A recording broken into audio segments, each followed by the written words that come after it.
Hi, this is Steve Scott, the Houston Business Coach, and thank you for joining me. Today's story is about perseverance and dedication. It's about being consistent, and it's never too late to start. Now, back on September 9th, 1890, nothing in particular was occurring, but one event did take place, and that's when who we know today, and he's deceased, is Colonel Harlan Sanders, who founded Kentucky Fried Chicken, was born in Henryville, Indiana. Now, as a young man, he faced lots of obstacles. His father died when he was 6, but what was interesting, by the time he was 7, he was actually mastering the skills of cooking a lot of dishes.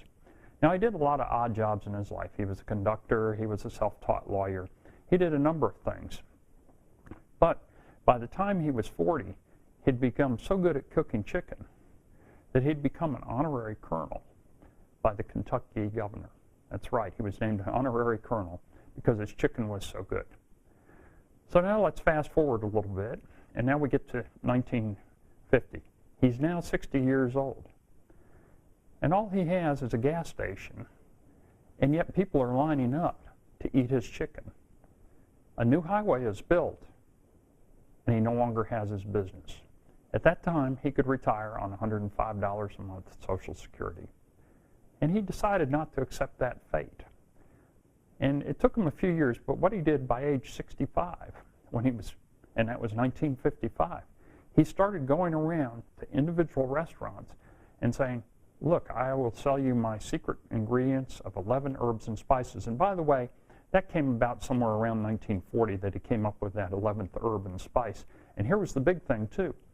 He embraced something new. Somebody said, look, you can cook chickens by using a pressure cooker. And nobody had really thought about doing that, at least en masse. So that's what he did. So his background was he had the gas station. He had started with the 11 herbs and spices, got those going, and also was using a pressure cooker. Then he loses his whole business. Now, here's what happened. Within about 5 years, he had 600 franchisees using his herbs and spices. And what the deal was that he had with these restaurants, he would get a nickel for every piece of chicken that was sold. By 1965, he sold out for a couple $1 million. All right, so at this point now, 1965, let's see, he's 75 years old, and he remained the spokesperson for Kentucky Fried Chicken until he died in the mid-70s. Now, perseverance, dedication, and obviously he had a can-do attitude. Let's take those things in our businesses and lives.